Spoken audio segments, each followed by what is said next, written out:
Hola, mi nombre es Raúl Montoya Zamora, de México. Mi afiliación institucional es en la Facultad de Derecho y Ciencias Políticas de la Universidad Juárez del Estado de Durango.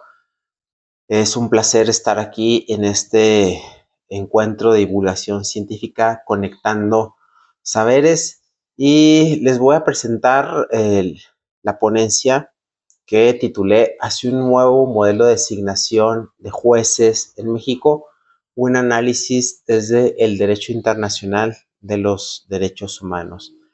Nuevamente expreso mi beneplácito en estar aquí en este encuentro de divulgación científica conectando saberes y sin más procedo a la exposición de mi ponencia, señalando que este es un tema que hoy día en México se encuentra presente en la discusión de la agenda pública. Actualmente se está discutiendo en el Congreso de la Unión, en el Constituyente Permanente de México, una iniciativa presentada por el presidente de los Estados Unidos mexicanos que pretende cambiar significativamente el modelo de designación de todos los jueces en el país, no solo los que integran el máximo Tribunal Constitucional de México, la Suprema Corte de Justicia de la Nación, sino de todos, casi todos sus jueces, eh, todos los jueces del Poder Judicial de la Federación y de las entidades federativas. Digo casi todos sus jueces porque se deja fuera de discusión en la reforma a los jueces que integran el Tribunal Administrativo, el Tribunal de Justicia Administrativo, porque estos jueces son designados por el propio presidente de los Estados Unidos mexicanos. Bueno, pues le conviene, ¿verdad? Y por eso los dejó fuera de discusión de la agenda. Pero en fin, procedo hacia la exposición de este tema. Esta iniciativa, como les comenté, propone que sea el pueblo quienes elijan a los jueces en el país, a ministros, a magistrados federales y a los jueces de distrito. Eso es lo que pretende esta iniciativa. En la ponencia se sostiene y en el artículo publicado se sostiene que esta propuesta de designación de los jueces en el país no es conforme con los principios y estándares internacionales en materia de independencia judicial. Entonces no resulta compatible con este modelo y explicamos las razones de por qué este modelo no resulta compatible. Para ello, primero se analiza un esquema teórico y jurisprudencial de lo que significa la independencia judicial y su importancia dentro de la función de carácter judicial y luego posteriormente se desarrolla un análisis de la propuesta de reforma del presidente de la República, los puntos centrales de la iniciativa, que es este cambio que les comenté, que sean el pueblo quienes elijan a los jueces del país y finalmente se apuntan las conclusiones resaltando que este modelo propuesto no cumple con estos principios y normas del derecho internacional tendentes a garantizar la independencia judicial. Entonces, en ese sentido, haremos un pequeño repaso de qué es lo que se entiende por independencia judicial, cuál es su importancia en materia judicial, ¿no? Porque es importante la independencia en el ámbito de la judicatura. En términos sencillos, podemos decir que la independencia judicial significa, pues, la no dependencia. Este es un principio básico del Estado de Derecho que informa que el juez, tanto en lo individual como en lo institucional, no debe ser objeto de injerencias ni de presiones arbitrarias a la hora de tomar las decisiones.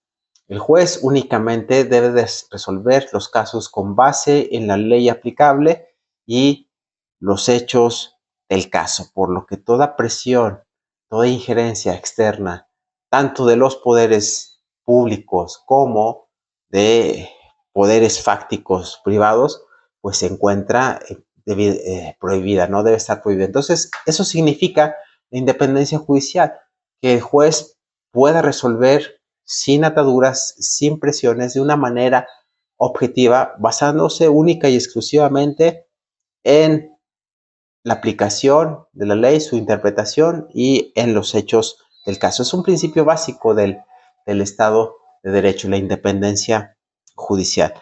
Se destaca que esto es importantísimo porque sin independencia judicial se podrían dar casos donde fácilmente los jueces, sujetos a la voluntad de los poderes públicos o de los poderes fácticos, pues incidan en la resolución de casos concretos, afectando con ello el principio de imparcialidad. Por ello es indispensable que se garantice la independencia judicial. Hay algunos principios básicos de las Naciones Unidas, que los identificamos como principios básicos de las Naciones Unidas para garantizar la independencia judicial.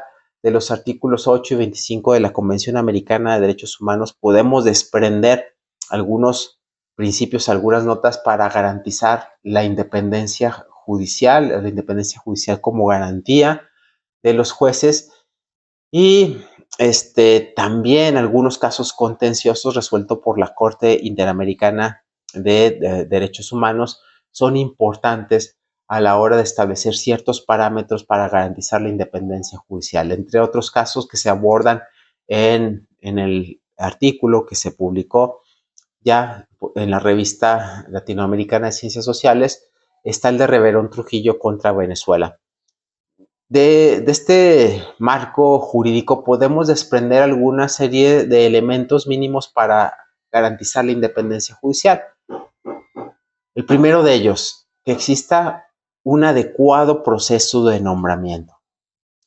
El segundo de ellos, la inamovilidad judicial. Y el tercero de ellos, la garantía contra presiones externas. Estos tres elementos son indispensables para garantizar la independencia judicial. Vámonos al primero de ellos, que es el que importa para hacer el contraste con la propuesta que se está haciendo, un adecuado proceso de nombramiento. La Corte Interamericana de Derechos Humanos ha señalado que para garantizar la independencia judicial debe existir un adecuado proceso de nombramiento, es decir, se debe elegir a los jueces en base a sus méritos, a sus capacidades, teniendo en cuenta elementos objetivos y razonables que nos permitan elegir a los mejores para el cargo.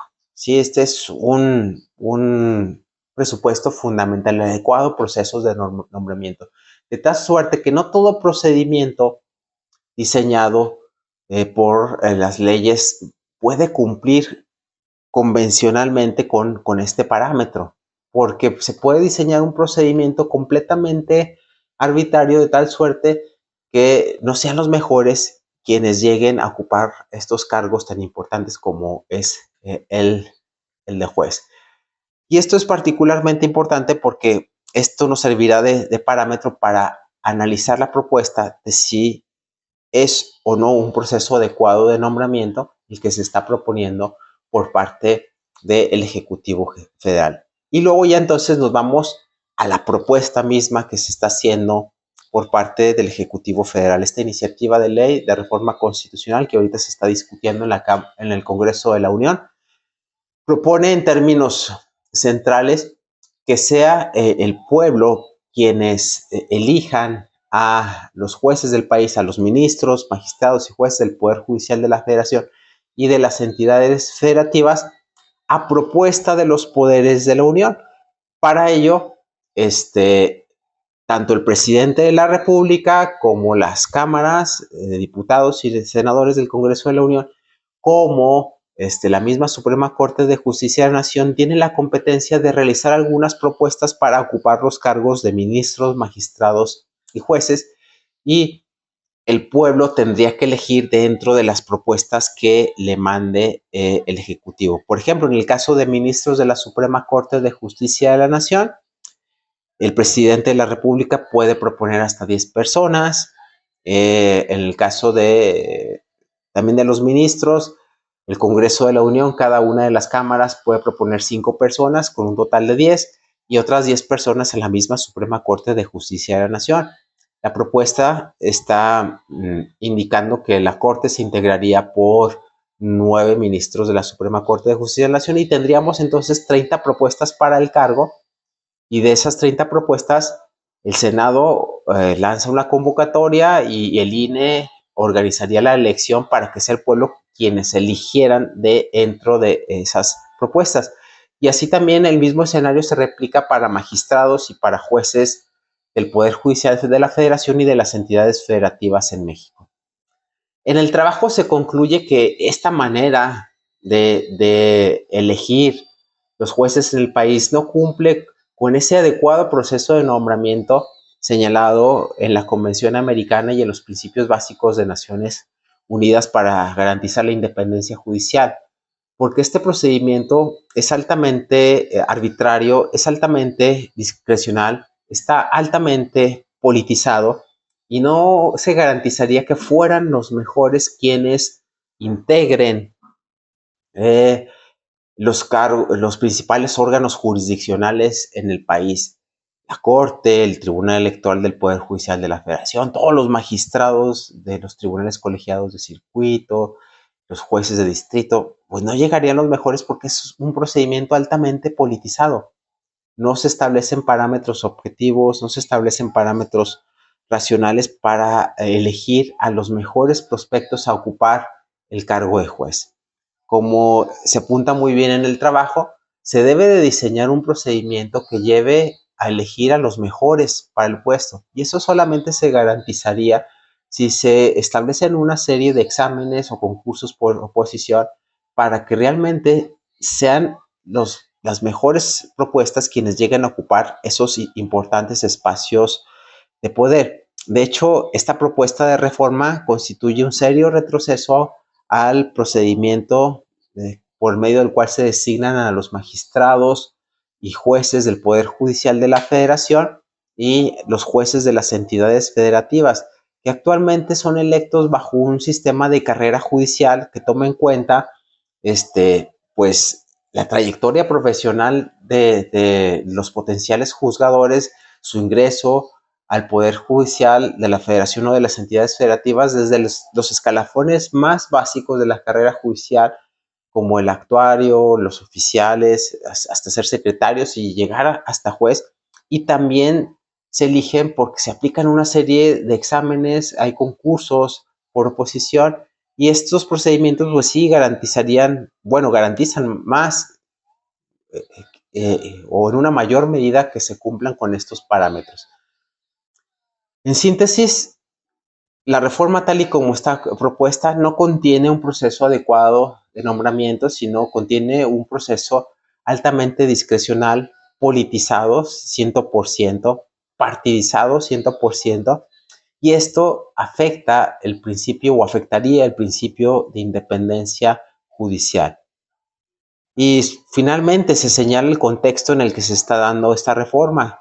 Este contexto de la reforma esta reforma se está dando en un contexto donde el presidente de la República pretende tomar partido, revancha en contra de uno de los poderes que ha sido un real contrapeso durante su administración.